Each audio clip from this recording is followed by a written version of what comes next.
Estudo sobre o Evangelho de Lucas, parte 33, dia 23 de agosto de 2023. Bênçãos e aflições. Lucas, capítulo 6, versículo 20 a 26. E levantou os olhos para os seus discípulos e disse: Bem-aventurados vós, pobres, porque vosso é o reino de Deus. Bem-aventurados vocês que têm fome agora, porque serão saciados. Bem-aventurados vós que chorais agora, porque haveis de rir. Bem-aventurados sois vós, quando os homens vos odiarem, quando vos separarem da sua companhia, e vos injuriarem e rejeitarem o vosso nome como mal, por causa do Filho do Homem. Alegrai-vos naquele dia e exultai, porque eis que é grande o vosso galardão nos céus, porque assim fizeram seus pais aos profetas. Mas ai de vocês que são ricos, porque recebeste a tua consolação. Ai de vocês que estão cheios, porque terás fome. Ai de vocês que riem agora, pois vocês chorarão e chorarão. Ai de vós, quando todos os homens falarem bem de vocês. Lucas 6, 20 e 26. O discurso de nosso Senhor, que agora começamos, assemelha-se em muitos aspectos ao seu conhecido Sermão da Montanha. A semelhança, de fato, é tão impressionante que muitos concluíram que Lucas e Mateus estão relatando o mesmo discurso. É que Lucas está nos dando de forma resumida o que Mateus relata em detalhes. Parece não haver fundamento suficiente para esta conclusão. As ocasiões em que os dois discursos foram proferidos foram totalmente diferentes.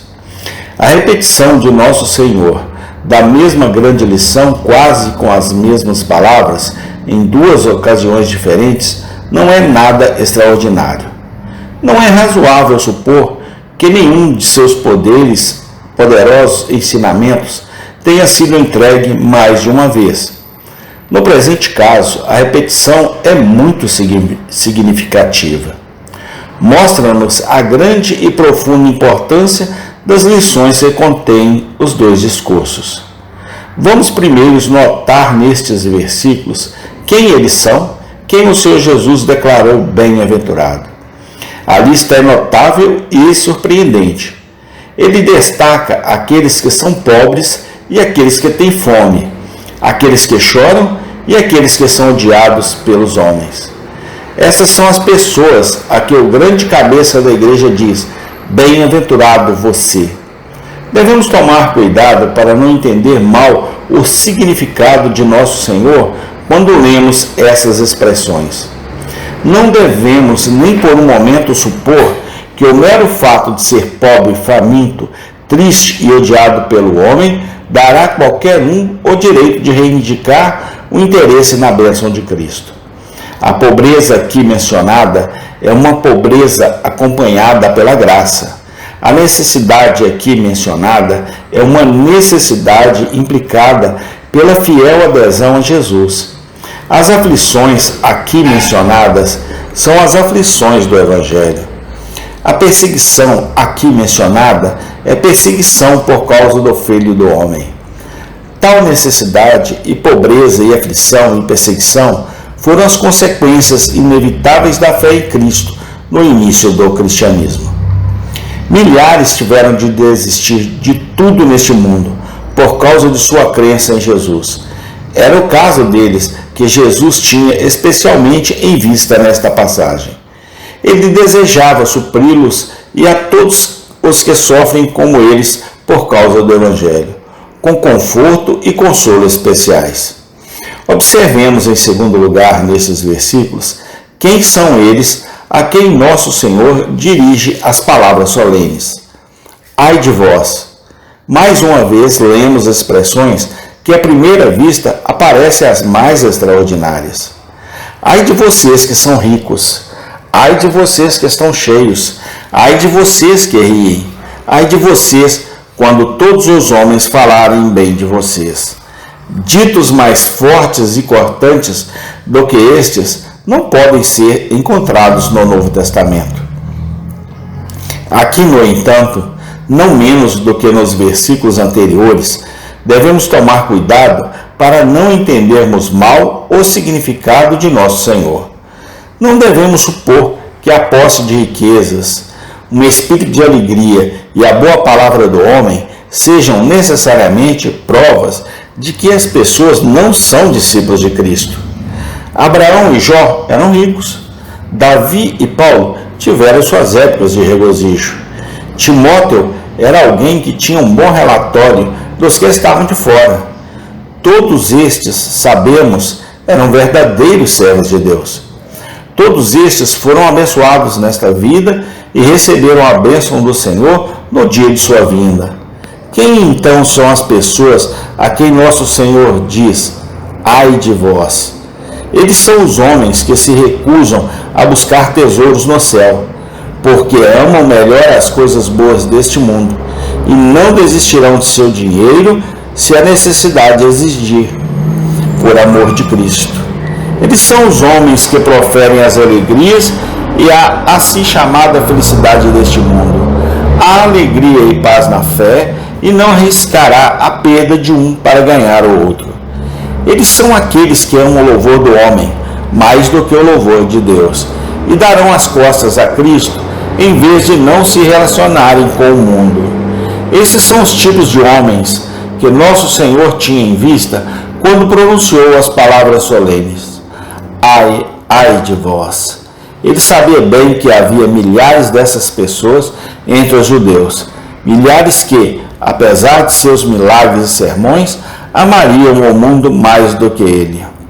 Ele sabia bem que sempre haveria milhares de tais em sua igreja professa, milhares que, embora convencidos da verdade do Evangelho, nunca desistiriam de nada por causa dele.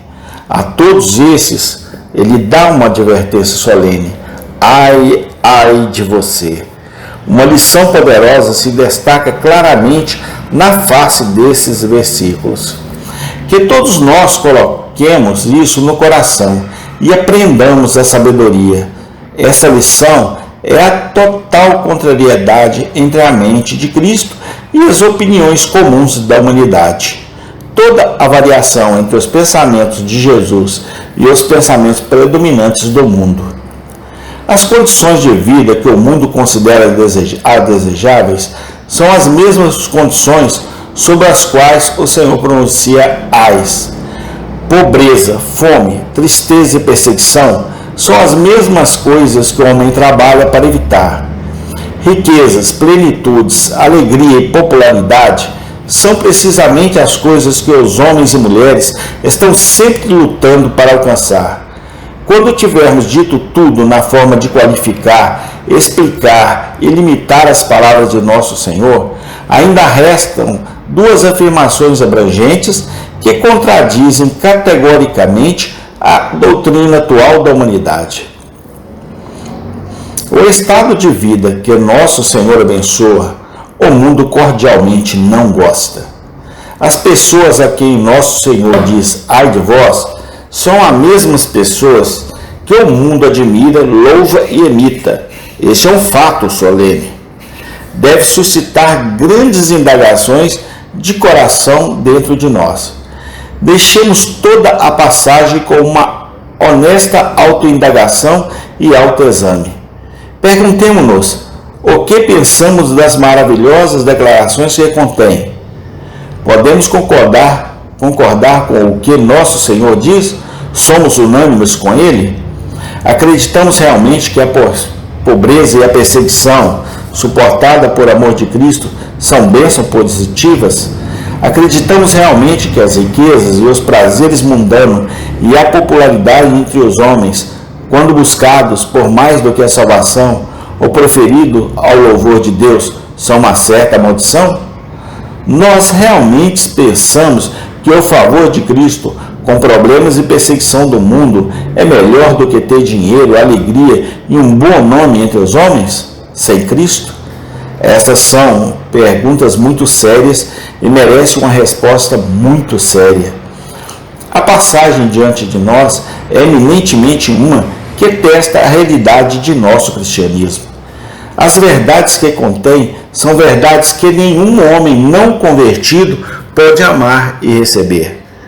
Felizes são aqueles que encontram as verdades por experiência e podem dizer amém a todas as declarações de nosso Senhor. O que quer que os homens possam pensar, aqueles a quem Jesus abençoa são abençoados, e aqueles a quem Jesus não abençoa serão expulsos para sempre. Amém e amém. Tem continuação. Senhor Jesus Cristo, louvado seja o teu santo nome, hoje e sempre, eternamente. Senhor, manifesta o teu poder nesses últimos dias. Dá-nos do teu renovo, a tua graça e o teu amor. No nome santo, santo, santo Senhor. Amém.